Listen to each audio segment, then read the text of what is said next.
საკმაოდ საჭიროა თემით, მით უმეტეს ოფლიანობა ორგანიზმის ბუნებრივი მექანიზმია, თუმცა როდესაც ის ჭარბი ხდება, ხშირად დისკომფორტისა და თავდაჯერების დაკარგვის მიზეზად იქცევა ხოლმე. დღეს გავარკვევთ რა ფაქტორები ახდენს გავლენას ჭარბოფლიანობაზე და რა უნდა ვიცოდეთ ასაკობრივი ცვლილებების, იგივე ჰორმონალური ფონი, სტრესის, ფიზიკური დატვირთვის, არახელსაყრელი გარემო პირობების შემთხვევაში, ასევე ჭარბოფლიანობის დროს განსაკუთრებულ მნიშვნელობას იძენს სწორი მოვლის საშუალებების შერჩევა, ხშირად დეოდორანტებსა და ანტიპერსპირანტებს ვერ ვანსხვავებთ ხოლმე, თუმცა ნამდვილად მათ განსხვავებული დანიშნულება აქვთ. აი როგორ ავარჩიოთ ჩვენი საჭიროების შესაბამისი პროდუქტი და რა უნდა ვიცოდეთ ჭარბი ოფლიანობის მართვის შესახებ. ამ თემაზე სპეციალისტებთან ერთად ვისაუბრებთ. დერმატოვენეროლოგი ზაზათელია ჩვენთან ერთად და ასევე ავერსის წარმომადგენელი მარია მთორია. დილამ შვიდობის ზაზა მარია და გააქტიურდა ეს თემა განსაკუთრებით. ხო, ნუ თავისთავად საფხულთან ერთად ოფლიანობაც იმატებს და მოდი დავიწყოთ ამ თემის გაშლა ზაზა და დავიწყოთ თავდაპირველად იმით, თუ რა იწვევს ზოგადად მომატებულ ოფლიანობას სხეულზე. ხო, განსაკუთრებულად აქტუალური თემაა და მათ შორის გამოვყოფთი თინეიჯერებსაც და ხშირ შემთხვევაში გარკვეულწილად რაღაცნაირად ბულინგის საგანით შეიძლება იყოს თანატოლებში ეს უსიამოვნო ოფლის სუნი, რაც შემაწუხებელია გარშემომყოფი ადამიანებისთვის და ნუ იმ ადამიანისთვისაც, ვისაც ეს ჭარბოფლიანობა ახასიათებს. ორი ძირითადი მიმართულებაა, ერთი გენეტიკური ფაქტორი და მეორე მეტაბოლიზმი.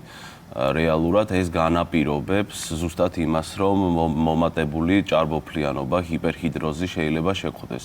არსებობს გენერალიზებული და არსებობს ლოკალიზებული, ანუ ადგილობრივი. ადგილობრივი ნიშნავს, რომ მაგალითად ჭარბოფლიანობა გამოხატულია მაგალითად იღლიის ფოსოებში რეალურად, ან ხელის და ფეხის გულებზე, ხო. და გენერალიზებული არის, ნუ როდესაც თავიდან ფეხებამდე სველდება ადამიანი. ნუ ამაზე მეტაბოლური სისტემა ახსენდა, თუ ადამიანს კარგი მეტაბოლური სისტემა აქვს, მას ნაკლებად აწუხებს ჭარბოფლიანობა, ესე იგი პირიქით. პირიქით. ეგრეთ წოდებული დაჩქარებული მეტაბოლიზმი უფრო ამ შემთხვევაში უფრო მეტად გვხვდება ხოლმე, აი მაგალითად სპორტსმენებში და ადამიანებში, რომლებსაც ყოველდღიური ფიზიკური აქტივობა აქვთ. ფიზიკური აქტივობის დროს მოგეხსენებათ ოფლი გამოიყოფა და ესეთი ადამიანები მიდრეკილები არიან უფრო დასველებისკენ და ამ სითხის დაკარგვისკენ. ესე იგი, ერთ მხრივ კარგია, რომ მეტაბოლური სისტემა კარგად მუშაობს, მაგრამ მეორე მხრივ დისკომფორტებს. ხო, რა თქმა უნდა. ამიტომ ზოგადად ახლა ჩვენ თუ სისტემურზე ვისაუბრებთ, გენერალიზებულ ჰიპერჰიდროზე, აქ იდგომა ცოტა განსხვავებულია მკურნალობის კუთხით, არის გარკვეული ტიპის მედიკამენტები, რომლებიც შეიძლება დაინიშნოს სისტემურზე მაქვს საუბარი, ანუ პირიდან მისაღებზე. თუ ჩვენ საუბრობთ ადგილობრივ ჰიპერჰიდროზე, აი ჩვენ აღვნიშნეთ და უნდა აუცილებლად გავიმეოროთ, რომ არ უნდა შეგვეშალოს ერთმანეთში დეოდორანტები და ანტიპერსპირანტები. ანუ განსხვავება მათ შორის რა არის? ანტიპერსპირანტი არის ზუსტად ის საშუალება, რომელიც ოფლის გამოყოფას ამცირებს და აფერხებს რეალურად და მასში უნდა შედიოდეს ალუმინის ქლორიდი ყველა ვარიანტში, იმიტომ რომ ალუმინის ქლორიდი არის რეალურად ის ნივთიერება, რომელიც საოფლე ჭირკვლის ადინარს ახშობს და შესაბამისად იმ ადგილებში ოფლის გამოყოფა მნიშვნელოვნად მცირდება.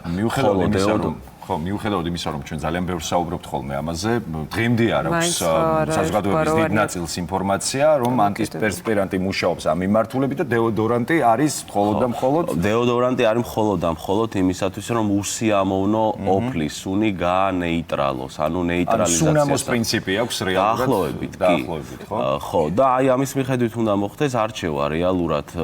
აქვე ვიტყვი, რომ ახლა ის მითი, რომ წარსულს ჩაბარდა რეალურად, რომ ალუმინი ზოგადად და ალუმინის ქლორიდი არის მავნებელი, რა თქმა უნდა ეს არასწორია. სამეცნიერო მტკიცებულებებით უამრავი კვლევები დადასტურებულია, რომ ეფექტური და უსაფრთხო ნივთიერება ალუმინის ქლორიდი და მისი გამოყენება კიდევ ერთხელ გავიმეორებ, არის რეკომენდებული იმ შემთხვევაში, თუ გვაქვს ჭარბოფლიანობა. აი, როდესაც პაციენტი ყოველდღიურ რეჟიმში შეგვიძლია მისი გამოყენება. არ არის საჭირო. ყოველდღიურ რეჟიმში რისკებს არ ქმნის. არანაირ რისკებს არ ქმნის, თუმცა ყოველდღიურ გამოყენებაში არ არის საჭირო რეალურად ალუმინის ქლორიდი გამოიყენება კვირაში რამოდენიმე დღე პროცენტულობის მიხედვით რა პროცენტს ავარჩევთ და მნიშვნელოვანია რომ ასევე იქნას გამოყენებული ძილის წინ აუცილებლად და ანუ დღის განმავლობაში ხო არც არის საჭირო და თუ ჩვენ საუბრობთ უკვე დეოდორანტებზე, ანუ სუნის ასე ვთქვათ განეიტრალებაზე, ამ შემთხვევაში შეიძლება დეოდორანტები ავარჩიოთ, აი მაგალითად ახლა წარმოდგენილი აქ რაც არის ნორევას დეოლაინის ხაზიდან, ესეთი დეოდორანტები როგორც წესი შეიცავენ ისეთ ნივთიერებებს, რომელიც ანეიტრალებენ სუნს, უსიამოვნო სუნს, მაგალითად თუთიის გლუკონატი რეალურად ერთ-ერთი ნივთიერებაა, რომელსაც შეუძლია გაანეიტრალოს სუნი. შესაბამისად მოკლედ თქვა იმის მინდა რომ განსაკუთრებულად აი თინეიჯერებშიც და ბავშვებშიც აუცილებლად ყურადღება უნდა ამას მივაქციოთ. აი ზაზა, რომელი ასაკიდან იჩენს ეს პრობლემა ყველაზე მეტად თავს და რომელი ასაკიდან უნდა დაიწყოს მაგალითად იგივე ბრძოლა უკვე როგორც წესი ეგრეთ წოდებული გარდატეხის ასაკიდან და შეგახსენებთ რომ ეგრეთ წოდებული ესეთი მომწიფების ასაკმა ბოლო 50 წლის განმავლობაში მკვეთრად ჩამოიწია ქვევით, ანუ მაგალითად შეიძლება ვთქვათ რომ აი 9 წლის ასაკიდან უკვე გარდატეხის ასაკად შეიძლება ჩაითვალოს განსაკუთრებით გოგოებში. კი, მაგრამ 9 წლის ასაკში მაგალითად ანტიპერსპირანტის გამოყენება, რომელიც შეიცავს ალუმინის ქლორიდს, აბსოლუტურად უსაფრთხოა. აბსოლუტურად უსაფრთხოა. ალუმინის ქლორიდი არის უსაფრთხო გამოსაყენებლად. გარკვეული ტიპის ალერგიული რეაქცია შეიძლება ადგილობრივზე მაქვს საუბარი, გაღიზიანება, ასე ვთქვათ, კანის გაღიზიანება შეიძლება განაპირობოს ნებისმიერმა ნივთიერებამ, ამიტომ სწორად უნდა იქნას არჩეული, თუ აფიქსირებთ, რომ ადგილობრივი გამოყენების დროს ან ქავილი ეწყება ადამიანს, ან კანის შეწითლება ეწყება, ეს ვარაუდი შეიძლება იყოს, რომ რაღაცა რეაქცია აქვს ადგილობრივი, ანუ საშიშ რეაქციაზე კი არ არის საუბარი, აქ საუბარია ადგილობრივი კანის გაღიზიანებას. თუმცა რაღაცნაირად მშობლებს უმრავლესობა მეც თითქოს არიდებს ხოლმე თავს, რომ რაც შეიძლება გადაწიოს ეს. კი, აი მე ვადარებ ხოლმე ხშირად, აი ლაზერულ ეპილაციასაც ვადარებ ხოლმე ხშირად, რომ ანუ რეალურად ლაზერული ეპილაციის გაკეთება არ შეიძლება რაღაცა ასაკამდე. არ არის ესეთი რეკომენდაცია, არ არსებობს. ნებისმიერ ასაკში შეიძლება გაკეთდეს ეს ლაზერული ეპილაცია და არ უნდა შევიკავოთ თავი თუ ბავშვს აწუხებს და ბავშვში ანუ ეს ემოციური ფონი და სირცხვილის შეგრძნება არის ძაფდება პრობლემასთან ერთად. მაგრამ როგორც ლაზერული ეპილაციის შემთხვევაში, ასევე ანტიპერსპირანტის დანიშვნის შემთხვევაში მისი კანის ტიპის მიხედვით და მისი რეაქციების მიხედვით დაკვირვება ხდება და შემდეგ დასაკვირველი. კი ბატონო. ჩვენ სტუდიაში წარმოდგენილია ზაზამაც ახსენა და აღნიშნა ნორევას ბრენდი, მოდი რას გვთავაზობს ნორევა ამ მიმართულებით, თავად გავგვაცანი და გითხარ. კიდევ მოგესალმებით, მივესალმებით თქვენს მაყურებელს. ნამდვილად დაგეთანხმებით, რომ ზაფხულის დადგომასთან ერთად ჩვენთვის ჩვენს ყოველდღიურობაში ძალიან მნიშვნელოვანია ხანგრძლივად სისუფთავის სიახლის და სიგრილის შენარჩუნება, რადგან განსაკუთრებულად ცხელ დღეებში, როდესაც მზე ძალიან აქტიურია, მხოლოდ კანის გაწმენდა ან დაბანა როგორც წესი არ არის ხოლმე საკმარისი და ჩვენ გვჭირდება ყოველდღიური საიმედო დაცვა, რომელიც თავდაჯერებულობა შეგვინარჩუნებს პირველ რიგში. დღეს ჩვენთან წარმოდგენილია ყოველთვის კარგად ნაცნობი ბრენდი ნორევა, ფრანგული დერმატოლოგიური ბრენდი, რომელიც გვთავაზობს ერთ განსაკუთრებულ პროდუქტს, რომელიც შეიძლება ითქვას, რომ საკმაოდ რთულად, მისი ანალოგი საკმაოდ რთულად მოიძებნება ქართულ ბაზარზე.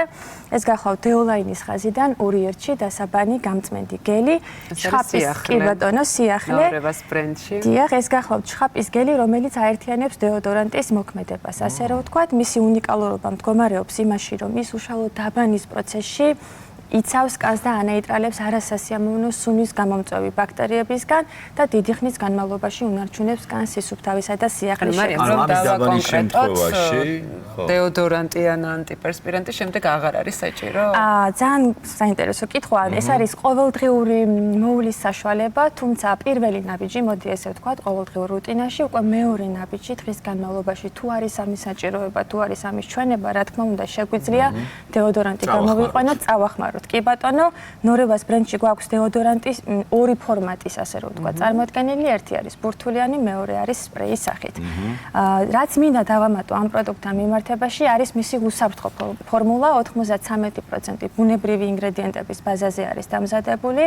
მასში არის ძლიერი ანტიბაქტერიული მოქმედებით გამორჩეული ინგრედიენტი, თეთრი გენების ექსტრაქტი. ეს არის ის კომპონენტი, რომელიც უშუალოდ განაპირობებს აი ამ კანის საიმედო დაცვას და იცავს ჩვენს კანს არასასიამოვნო სუნისგან და ასევე გვაქვს წარმოდგენილი დამატენიანებელი, დამარბილებელი კომპონენტები.